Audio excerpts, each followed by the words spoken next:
My name is Frédéric Saint-Georges and I'm from Geek Québécois. Alors, bonjour les geeks, je suis présentement en compagnie de Pomme Clémentieff, qui est l'interprète de Mantis dans les Gardiens de la Galaxie, volume 3, qui sort très prochainement. Alors, merci beaucoup et merci d'avoir accepté de répondre à mes questions. Merci. Ouais, parfait. Donc, c'est quoi le sentiment que ça fait quand on fait partie de quelque chose d'aussi important et aussi gros que le MCU? Euh, Bien sûr, de la fierté. De la fierté. Je suis Mhm. très reconnaissante d'avoir joué ce personnage si unique et drôle et un peu bizarre. Et Mhm. j'adore travailler avec James Gunn. Quand j'ai été castée dans le rôle de Mantis, euh, je ne savais pas que mon personnage deviendrait si important. Donc c'était une surprise aussi.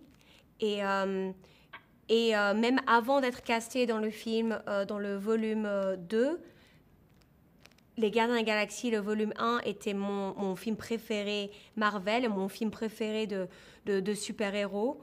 Et c'était mon rêve de travailler avec James Gunn.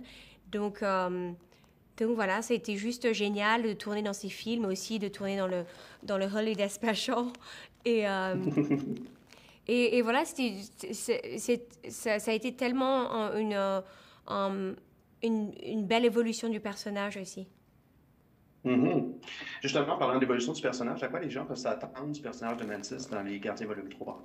Donc quand on rencontre Mantis dans volume 2, c'est vrai qu'elle est plus timide, elle n'est pas vraiment habituée à être autour d'autres personnes parce qu'elle a été élevée toute seule sur une planète avec Ego, qui était un père très abusif en quelque Mhm. sorte. Et donc elle a eu beaucoup de trauma, de traumatisme dans sa vie. Et du coup, quand elle rencontre les gardiens de la galaxie, ça devient un peu comme une famille de remplacement. Et c'est quelque chose Mhm. dont elle avait vraiment envie.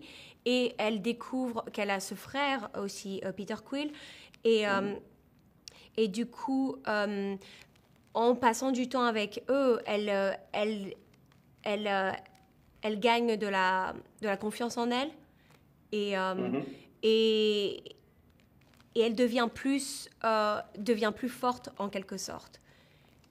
Je Et du comprends. coup, ça apporte des scènes où parfois elle se chamaille avec d'autres personnes, où elle les insulte. Donc ça, c'était très drôle à jouer aussi. Mhm. Mhm. Justement, parlant de jouer, il y a beaucoup d'effets spéciaux évidemment dans ces films-là et la plupart des décors sont faits par image de synthèse. Qu'est-ce que ça fait de différent pour une actrice de jouer dans ce type de décor-là comparativement à un décor traditionnel? Euh, En même temps, c'est oui et non. Parfois, il y a des sets qui sont très tout dans le détail, avec magnifique vaisseau spatial, avec tous les petits boutons, tous les décors. Tout est pensé dans le détail. Et parfois, c'est vrai que c'est un écran vert ou un écran bleu, et il faut tout imaginer. Donc ça dépend de la scène.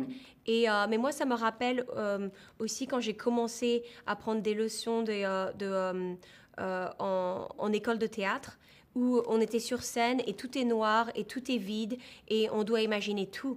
Et donc c'est un peu l'essence du, Mhm. du métier d'acteur, d'imaginer de toute façon. Donc par exemple, il y a une scène avec les abilisques, avec les gros animaux, vous savez, Mhm. dans Les Gardiens de la Galaxie volume 3, où j'ai fait la scène et en fait, c'était un parapluie.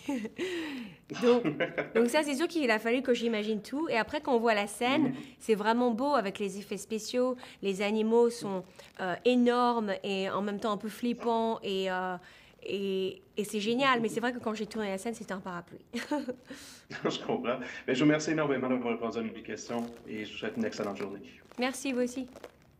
Merci.